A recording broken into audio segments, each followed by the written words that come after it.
जय श्री राम दोस्तों। हिंदू धर्म में वट वृक्ष का क्या महत्व है, इस विषय में कुछ बताने की आवश्यकता नहीं है।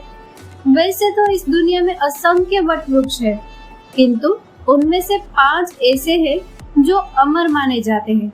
ऐसी मान्यता है कि उनका कभी नाश नहीं होता। तीर्थ दीपिका में 5 वट वृक्षों का वर्णन मिलता है। पहला है अक्षय वट। यह वृक्ष उत्तर प्रदेश के प्रयागराज में संगम तट पर स्थित है। जैसा कि इस वृक्ष के नाम से ही पता चलता है, ये ऐसा वृक्ष है जिसका कभी क्षय नहीं होता। ऐसी मान्यता है कि इस वट वृक्ष में मनोकामना पूर्ण करने की शक्ति भी है। इसी कारण इसे मनोरथ वृक्ष भी कहा जाता है। वैज्ञानिक शोध के अनुसार इस वृक्ष की आयु कम से कम 3250 ईसा पूर्व की है, अर्थात आज से लगभग 5272 वर्ष पूर्व। यह काल युधिष्ठिर संवत के आसपास का है। इस वृक्ष का महत्व देखते हुए हफ्ते में केवल 2 दिन कड़ी सुरक्षा के बीच केवल इसकी एक डाल के दर्शन कराए जाते हैं।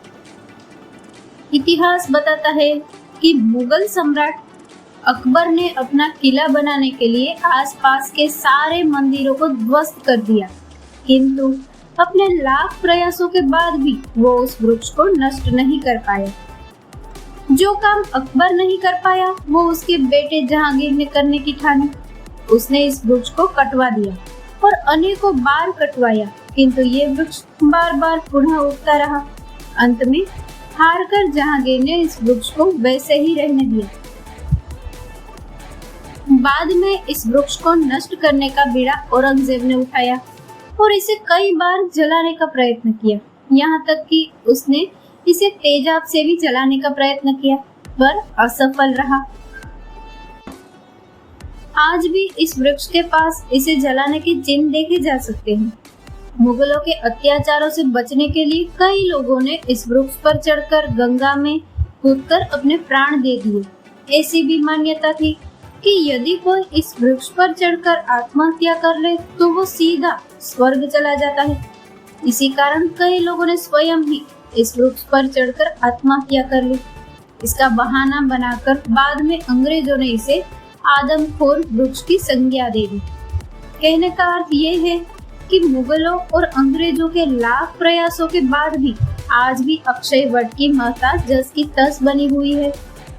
इसके जन्म के विषय में एक कथा आती है कि सृष्टि कल्याण के लिए परमपिता ब्रह्मा ने यहाँ एक यज्ञ किया था, जिसमें वे पुरोहित, श्रीहरि यजमान और महादेव यज्ञ देवता बने। त्रिदेवों के अंश से ही इस अक्षय वट की उत्पत्ति हुई मानी जाती है। एक अन्य कथा के अनुसार जब श्री राम वनवास को आए तो उन्होंने इस वृक्ष के नीचे विश्राम करने से पहले अक्षय वट की आज्ञा ली। तब अक्षय वट ने प्रसन्नता पूर्वक उन्हें शरण दी। इससे प्रसन्न होकर श्री राम ने इसे अमर होने का वरदान दिया। दूसरा है सिद्ध वट। मध्य प्रदेश के उज्जैन के भैरवगढ़ के पूर्व में शिप्रा के तट पर प्राचीन सिद्ध वट का स्थान है। इसे शक्तिवेद तीर्थ के नाम से जाना जाता है। पौराणिक कथा के अनुसार इसी सिद्ध वट के नीचे माता पार्वती ने महादेव को पति रूप में पाने के लिए कठोर तपस्या की थी।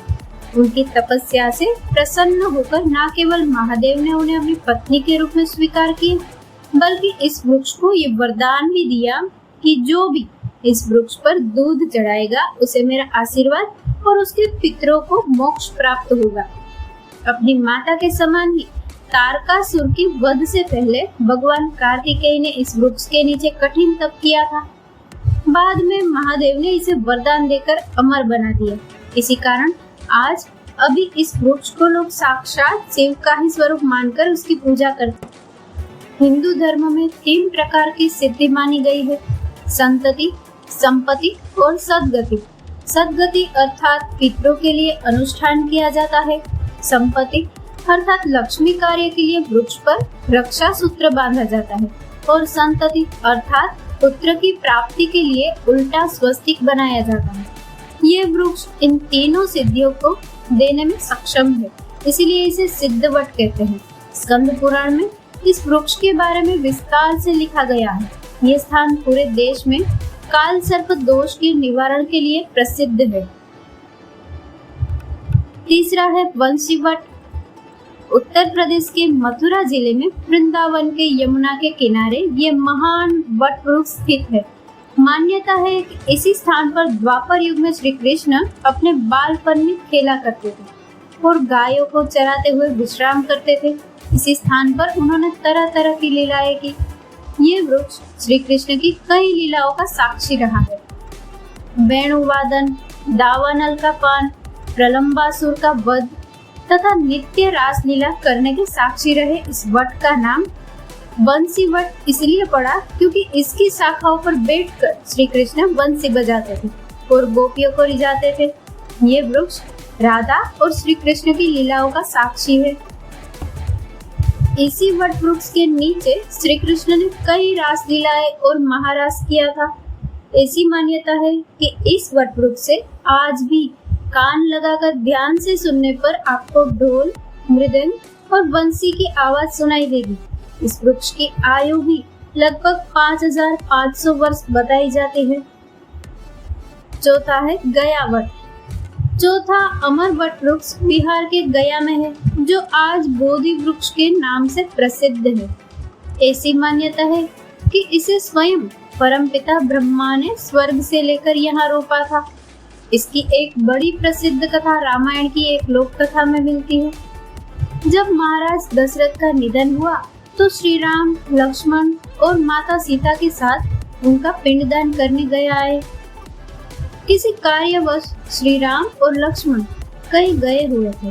तभी महाराज दशरथ की आत्मा प्रकट हुई और अपने पुत्रों की अनुपस्थिति में माता सीता को ही पिंडदान करने को कहा।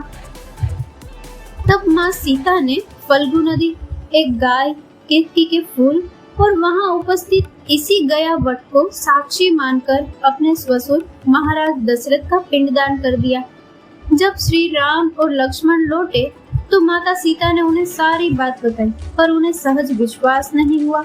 ये देखकर माता सीता ने चारों को सत्य बताने तब फल्गु नदी, गाय और केतकी के फूल ने असत्य बोल दिया कि ऐसा कुछ नहीं हुआ, किंतु गया वट ने श्री राम को सत्य बताया। तब माता सीता ने फल्गु नदी को सूखा रहने का, गाय के मुख को अपवित्र रहने का और केतकी के पुष्प को महादेव को समर्पित ना करने का श्राप दे दिया और गया वट को अमर होने का वरदान दिया।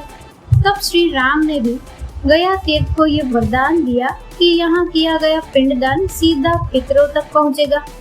इसी कारण गया को संपूर्ण विश्व में पिंडदान के लिए सर्वश्रेष्ठ स्थान माना गया है। इसी वृक्ष के नीचे बैठकर गौतम बुद्ध ने तपस्या की थी और उन्हें ज्ञान की प्राप्ति हुई थी। इसी कारण हिंदुओं के अतिरिक्त बौद्धों और जैनों के लिए भी ये वृक्ष अत्यंत पवित्र है। दोस्तों, इस कथा को लाइक, शेयर और हमारे चैनल को सब्सक्राइब करना ना भूलें। जय श्री राम।